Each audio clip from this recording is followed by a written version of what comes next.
ബലാത്സംഗ കേസിൽ നടനും MLA-യുമായ മുകേഷിനെ കസ്റ്റഡിയിൽ ചോദ്യം ചെയ്യണമെന്ന് പോലീസ്. തെളിവ് ശേഖരണത്തിന്റെ ഭാഗമായി അഭിനേതാക്കളുടെ സംഘടനയായ അമ്മയുടെ ഓഫീസിൽ പ്രത്യേക അന്വേഷണ സംഘം പരിശോധനയും നടത്തി.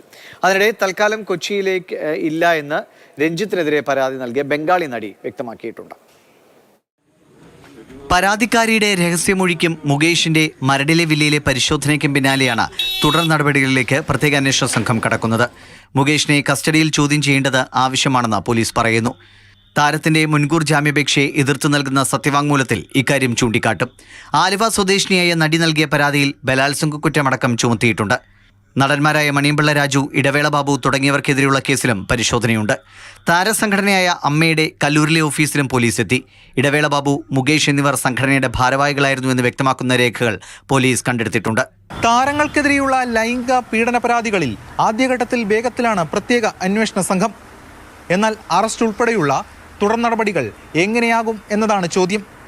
ഇക്കാര്യത്തിൽ കോടതി നിലപാടറിഞ്ഞാകും പോലീസ് നീങ്ങുക. തുടക്കത്തിൽ പാളിച്ചുണ്ടായാൽ വലിയ വിമർശനങ്ങൾ ഏൽക്കേണ്ടി വരുമെന്നതുകൂടി കണ്ടാണ് അന്വേഷണ സംഘത്തിന്റെ മുന്നോട്ടുപോക്ക്. ഇതിനിടെ സംവിധായകൻ രഞ്ജിത്തിനെതിരെ പരാതി നൽകിയ ബംഗാളി നടി തൽക്കാലം കൊച്ചിയിലേക്കില്ല എന്ന് വ്യക്തമാക്കി. റിയൽ ജസ്റ്റിസ് പരിപാടിയിൽ താൻ ഉണ്ടാകില്ല എന്ന് സംഘാടകരെ അറിയിച്ചു. ഒരിടവേള അനിവാര്യമാണെന്നും പല കാര്യങ്ങളും വിശദീകരിച്ചു മടുത്തുവെന്നും അവർ പറയുന്നു. കൊച്ചിയിലെ പരിപാടിക്കെത്തുമ്പോൾ അവരുടെ രഹസ്യമൊഴി രേഖപ്പെടുത്താനായിരുന്നു പോലീസ് ശ്രമം. എങ്കിലും കേസിൽ തെളിവ് ശേഖരണവുമായി മുന്നോട്ടു പോവുകയാണ് പോലീസ്. നടിയുടെ പീഡന പരാതിയിൽ നടൻ മണിയമ്പിള്ള രാജു മുൻകൂർ ജാമ്യം തേടി. ഫോർട്ട് കൊച്ചി പോലീസ് രജിസ്റ്റർ ചെയ്ത കേസിലാണ് എറണാകുളം പ്രിൻസിപ്പൽ സെഷൻസ് കോടതിയിൽ ജാമ്യാപേക്ഷ നൽകിയത്. സെപ്റ്റംബർ 6-ന് ജാമ്യാപേക്ഷ പരിഗണിക്കും. മാതൃഭൂമി ന്യൂസ്, കൊച്ചി.